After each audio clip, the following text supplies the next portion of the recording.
Olá, saudações! Bem-vindo a mais um vídeo da série Reforma Trabalhista. Neste vídeo nós vamos abordar o assunto da jornada intermitente. Esse é um tema novo, que não tinha previsão na CLT, e agora veio essa previsão, depois da reforma trabalhista. Fala um pouquinho pra gente, o que é essa jornada intermitente? Olá, tudo bem? A questão da jornada intermitente, o que é essa jornada intermitente?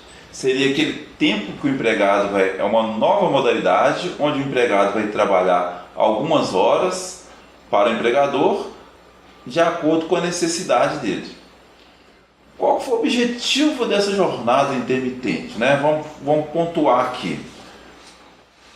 A gente sabe que no Brasil tem em torno de 13 milhões, aproximadamente 13 milhões de desempregados. O governo criando essa jornada intermitente, essa questão do desemprego vai reduzir drasticamente.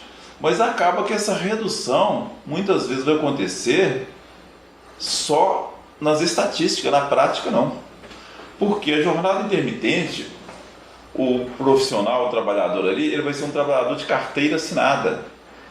A partir do momento que eu assino a carteira do trabalhador, essa informação vai para o governo, através do CAGED, Cadastro Geral de Empregados e Desempregados. Se essa informação vai para o governo, vai para o Ministério do Trabalho, essa pessoa deixa de ser um desempregado. Vai cair drasticamente o desemprego, mas muitas vezes a pessoa ela está na prática desempregada. Como que é isso? Explico de outra forma. Eu fui contratado na jornada intermitente e o meu empregador fala assim: vou precisar de você durante 3 horas aqui na empresa. E eu trabalho hoje, amanhã, durante 3 horas. Semana que vem, ele pode virar para mim e falar: semana que vem não vou precisar de você mais, não vou precisar de você. Aí ele não vai me chamar semana que vem. No final do mês, ele vai me pagar pelas horas que eu trabalhei. Pode acontecer um caso de no final do mês eu ter um salário lá de 10, 15, 20 horas somente. Meu salário vai ser o quê? 100, 200 reais. Ou não ter salário nenhum. Pior ainda, né? Durante um mês inteiro o empregador não chamou, não o convocou para trabalhar, e durante aquele mês ele fica sem salário. Exato, e aí o empregador está agindo em desacordo com a lei? Não. A lei permite isso para ele. Então o empregado está lá 1 mês, 2 meses sem trabalhar. E aí você pergunta para ele: você está desempregado? Ele fala assim: não, só não tenho salário. Então, para o governo, ele é um trabalhador normal. Por isso que eu digo que o índice de desemprego vai lá embaixo, porque eu estou de carteira assinada, mas estou sem salário. A minha empresa comporta aqui 2, 3 empregados. Na jornada intermitente eu posso contratar 50 empregados e chamar um por dia, um por mês e tudo mais. Então essa questão da jornada intermitente veio com um cunho político, vejo que veio com um cunho político, mas também ela veio para balancear as relações de trabalho. Por exemplo, eu tenho um buffet, um restaurante, alguma coisa assim, que eu tenho uma demanda maior de serviço no final de semana, aí eu vou contratar os meus garçons e depois eu não preciso dele. Tranquilo, se o meu objetivo for esse, tranquilo. Esse é um ponto importante, porque tem os dois lados, Tem essa percepção, tanto do lado do empregado quanto do lado do empregador. Não dá para a gente fechar também os olhos, dentre as várias atividades que existem, hoje no mercado, tem várias atividades que têm essa necessidade. O empregador ele tem essa demanda específica em determinado dia da semana, horário do dia, e como era a regulamentação anterior, poderia inibir o empregador de contratar esse empregado com carteira assinada ou de uma forma ele contratava, legal, ele acabava contratando de uma forma informal, a pessoa era um autônomo, então ficava a informalidade. Pelo menos da forma que veio, e aí pode ser olhado isso, você tem um ponto positivo e um ponto negativo, mas a gente pode ver isso também como um ponto positivo, que pelo menos o empregador, ele vai, né, ele terá essa segurança jurídica em contratar esse empregado e pagar regularmente, né, dentro, né, com a carteira assinada, dentro da sua folha de pagamento, reconhecendo esse empregado como um funcionário. Então tem esse lado positivo e tem alguns pontos negativos também que pode prejudicar o trabalhador. Mas é um ponto de modernidade da lei. Temos que aguardar aí para ver como que vai, na prática, funcionar. Na prática, e depois, futuramente, aí teria que fazer uma adequação na lei, vir uma outra lei alterando alguns pontos, né? Agora, outra situação muito preocupante aqui na jornada 12 por 36 é que na lei 13.467, ele fala que ao final de cada prestação de serviço, né, eu vou ter que pagar para essa pessoa as férias, 10º.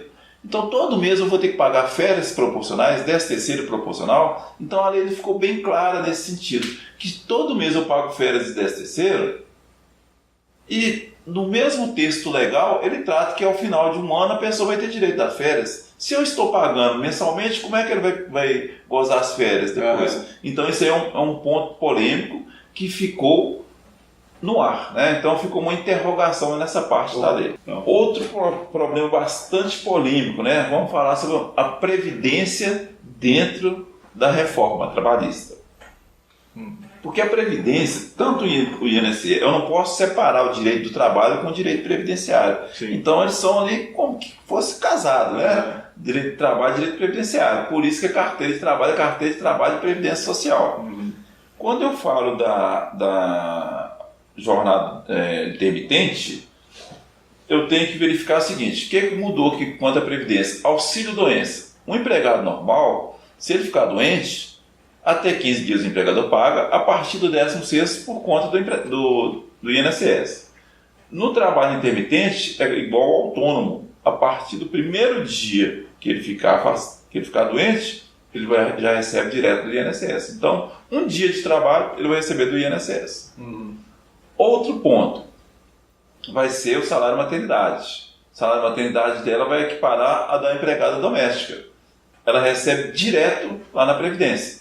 Prejuízo? Nenhum. Né? Agora vamos lá. Ainda dentro desse ponto da Previdência, uma questão do trabalho intermitente, está claro, porque na questão previdenciária, né, veio se colocando que o trabalhador que receber menos de um salário mínimo, ele tem que completar de forma autônoma esse valor, né, para dar um salário, para chegar ao valor de um salário mínimo, para ele ter direito ao benefício. No trabalho intermitente, como fica isso?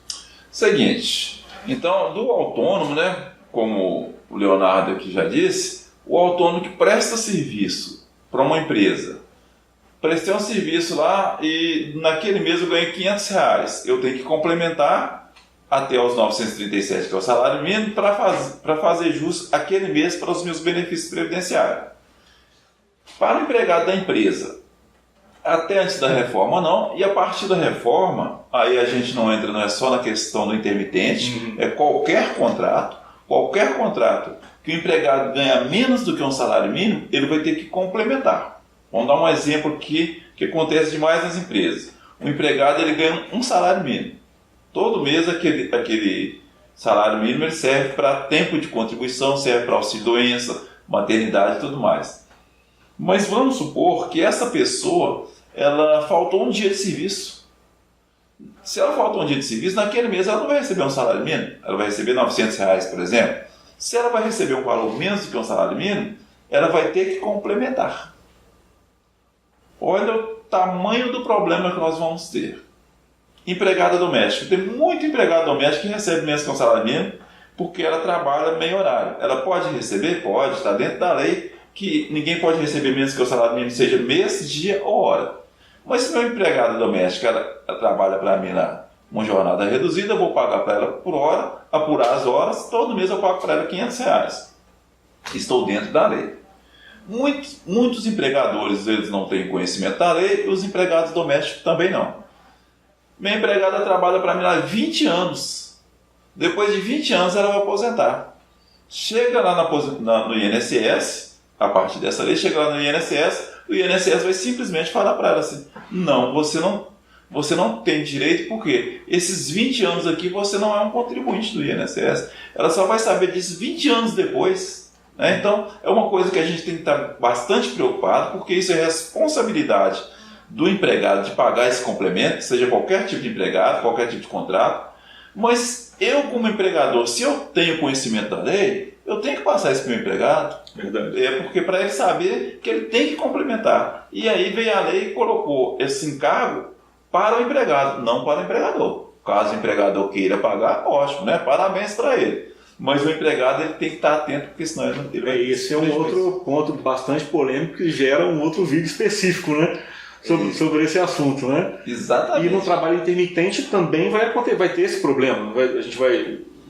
O trabalhador que está nesse regime de trabalho intermitente também vai passar por esse problema do recolhimento do INSS, ter que fazer um complemento. É que a lei fala qualquer contrato, né? Então esse que a gente está tratando aqui, que é o trabalho intermitente, ele vai ter que complementar, porque não tem aquela renda que chegou a um salário mínimo, caso ele não tenha, aí ele vai ter que complementar. Seja intermitente ou não, qualquer trabalhador vai ter que complementar. Bem, esse é um ponto bastante polêmico, né? Vai trazer muito problema no futuro se não houver uma alteração. Sim, com certeza. Ou uma instrução à população, né? Isso aí tem que ser mais divulgado, né? Okay. Tem mais algum ponto do trabalho intermitente? Para finalizar a questão do trabalho intermitente, a rescisão do contrato intermitente, que isso aí veio trazendo com a medida provisória 808, que alterou a lei da reforma trabalhista. Antes da medida provisória, a lei entrou em vigor dia 11/11, veio a medida provisória a partir do dia 14/11 e veio alterando o texto. Legal, então com 3 dias lá ela veio alterando. Eu tinha um meu empregado de trabalho intermitente. Aí não chamei ele esse mês, não chamei mês seguinte e por aí vai. Como que ficava o contrato dele? Ficava parado. Aí com a medida provisória 808, ela fala o seguinte, que se dentro de um ano eu não chamo o meu empregado para trabalhar, o contrato ele vai ser automaticamente rescindido. E como que vai ficar essa rescisão? O empregado vai ter que pagar o aviso prévio obrigatoriamente indenizado pela metade e a multa dos 40% pela metade. Então ele vai ter que pagar somente 20%. E o empregador no contrato intermitente também não tem direito ao seguro-desemprego. Tá? Então ele pode trabalhar, às vezes ele pode trabalhar até em mais de um emprego. Mas pelo fato de ele estar intermitente, ele não tem o seguro-desemprego. Ok, entendi. Ok? Então, esses eram os principais pontos do trabalho intermitente. Esse é uma inovação na legislação do trabalho intermitente. Não havia essa previsão anterior, agora tem a previsão. Aí tem esses pontos positivos, esses pontos negativos. Ok, eram estes os principais temas sobre o trabalho intermitente. Aguardo você no próximo vídeo. No próximo vídeo nós vamos falar sobre o tema tempo à disposição. Não é isso, Gilmar? Isso aí, aguardo você para o próximo vídeo para a gente tratar desse assunto aí interessante também. Abraço. Abraço.